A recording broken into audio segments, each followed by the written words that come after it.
नमस्कार दोस्तों। आज मैं आपको एक नए कोरियन ड्रामा पेश करने जा रही हूँ। इस शो की शुरुआत होती है हमारे मेन लीड बेक से, जो एक अनाउंसर है और अपने काम में बहुत समर्पित है। वह जो भी काम करता है उसे पूरी लगन से करता है, जैसा कि हम आगे देखेंगे।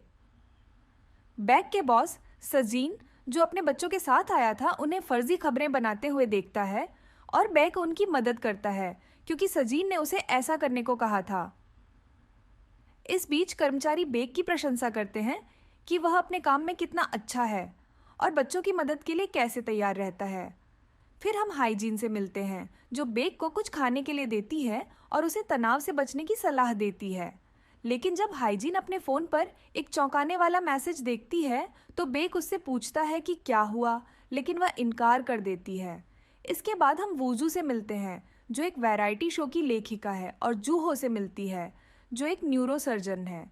वूजू अपने काम के बारे में बताती है कि वह कितनी व्यस्त रहती है और उसके पास डेटिंग का समय नहीं होता। वह जूहो से कहती है कि अगर उसे किसी वैरायटी लेखक की जानकारी हो तो उसे बताए। अगले सीन में हम JTBC न्यूज़ स्टेशन पर देखते हैं कि बेक अपनी खबरें प्रसारित कर रहा है, लेकिन हाइजीन का ध्यान भटक रहा है। लोग सोचते हैं कि हाइजीन अपना काम ठीक से नहीं कर रही है, लेकिन वास्तव में बेक ही है जो शो की रेटिंग बढ़ा रहा है।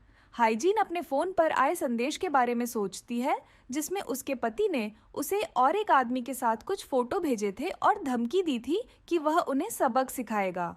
जैसे ही वह अपनी जगह पर पहुंची, उसने देखा कि बास्केटबॉल का शो शुरू होने वाला था। वूजू के सहकर्मी मीनगू और आईना, दोनों ही कट्टर थे, उसके पास आए। आईना ने बताया कि उसने सोम को शो में आने के लिए कहा था, लेकिन वह मना कर रहा था क्योंकि उसकी जेब में अब और महिलाओं की तस्वीरें नहीं थीं। वह शमन के पास गई और उसे मनाने की कोशिश की, लेकिन शमन ने मना कर दिया। वूजू ने फिर कहा कि वह उस लड़की से बात करेगी और उसे मनाएगी, और उसने शमन से उसका नंबर मांगा। JTBC स्टेशन पर वूजू ने देखा कि हाइजन के पति कैमरे के सामने आए और बेक को गालियां देने लगे, यह कहते हुए कि बेक ने उसकी पत्नी के साथ सोया था और उसके परिवार को नष्ट कर दिया था।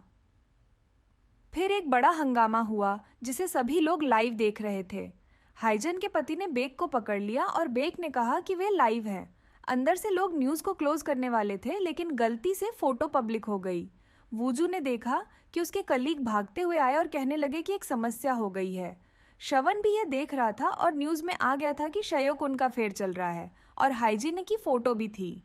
क्षण फिर वहां से भाग गया। बेक ने सजीन से बात की और कहा कि उसे माफ कर दें, यह उसकी गलती है। संजीन ने कहा कि उसने कोई गलती नहीं की है और उसे हर बार माफी नहीं मांगनी चाहिए।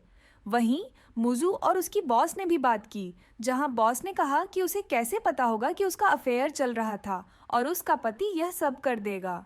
सजीन ने बेकेक से कहा कि उसे एक रिपोर्ट तैयार करनी होगी और उसे इस चीज़ को संभालना होगा। बेक ने भी यहाँ भर दिया और बाद में सजीन ने ऑडिशन के बारे में बात की ताकि वह मैन एंकर बन सके। केजू ने कहा कि वह इसके बारे में जानता है और संजीन ने कहा कि उसका नाम कैंडिडेट लिस्ट में आ गया है, लेकिन आज की न्यूज़ से वह हर जगह फैल गया है और अब हर कोई उसे जानता है। ये एक अच्छी बात है या बुरी, यह तय करना मुश्किल है। बेक ने एक बार में उत्साह से कहा, अब तो मैं उम्मीदवारों की सूची में शीर्ष पर पहुंच गया हूं। सजीन ने भी उसकी बात को स्वीकार किया और सुझाव दिया कि उसे ऑडिशन पर ध्यान केंद्रित करना चाहिए। बाद में बेक ने टॉयलेट में प्रवेश किया और वहां एक व्यक्ति को देखा। उस व्यक्ति ने बेक से कहा, तुम्हारी शूटिंग समाप्त हो गई है। वह व्यक्ति जीहू था, जो बेक का मित्र और साथी अनाउंसर था। जीहू ने बेक से कहा, तुम्हारी न्यूज़ देखी थी, तुम्हारा चेहरा बहुत ही भयानक लग रहा था।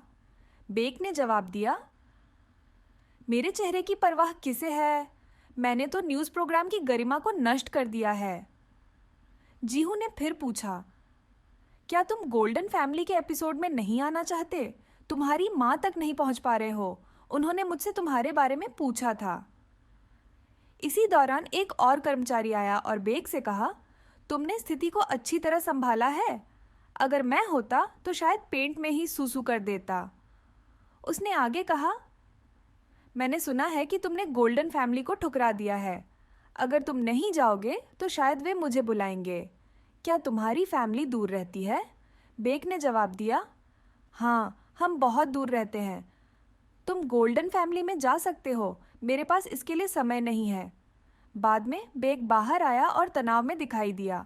उसने देखा कि वुजू और उसकी बॉस वहाँ थे। वुजू ने अपनी बॉस से कहा, मैं ऐसा नहीं कर सकती, आप शो को कैंसिल नहीं कर सकती। बॉस ने वुजू से कहा, तुम्हें अपना काम अच्छे से करना चाहिए क्योंकि तुम्हारे प्रतिद्वंद्वी शो वाले जेना को कास्ट कर रहे हैं। वुजू ने पूछा, यह कौन है? बॉस ने जवाब दिया, क्या तुम उसे नहीं जानती? वह किसी का आइडल सनी इन लॉ है। इस बीच कीक वहां इंतजार कर रहा था और बाद में अंदर आया, लेकिन वह फोन पर बात कर रहा था। वह और वुजू लिफ्ट के अंदर आए जहां बाहर लिखा था कि चेकअप के लिए लिफ्ट को बंद किया जाएगा। वुजू ने फोन बर्बाद कर दिया और बेक उसके पीछे था। तभी लिफ्ट बंद हो गई और वुजू ने दरवाजे को जबरदस्ती खोलने की कोशिश की और बेक से मदद मांगी। तभी लिफ्ट बंद हो गई और वुजू ने दरवाजे को जबरदस्ती खोलने की कोशिश की और बेक से मदद मांगी। बेक ने कहा, यह काम खतरनाक है, हमें चेकअप का इंतजार करना चाहिए। लेकिन वुजू ने कहा, मैं इंतजार नहीं कर सकती, मैं पहले से ही जल्दी में हूं। वुजू ने बेक से मदद की गुहार लगाई, पर बेक ने जवाब दिया कि वह असमर्थ है और फिर उसने एक और फाट किया।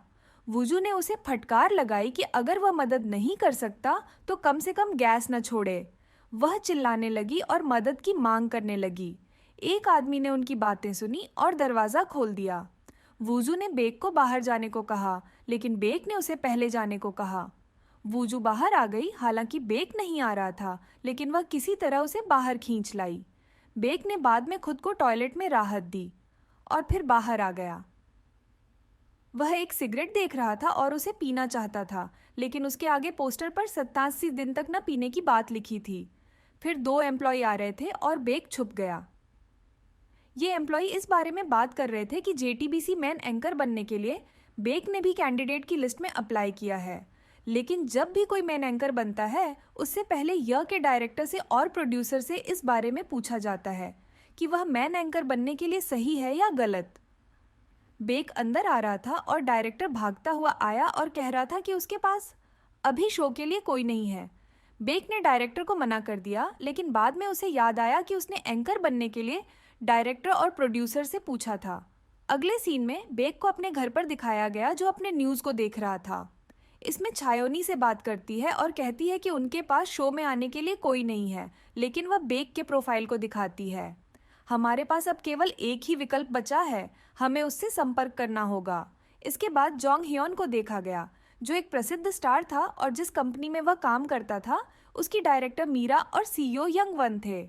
मीरा ने जन को फटकार लगाई, तुम बहुत बेकार दिख रहे हो, शूटिंग के बाद सीधे घर क्यों नहीं गए? तुम्हारा स्टेज प्रोग्राम भी है।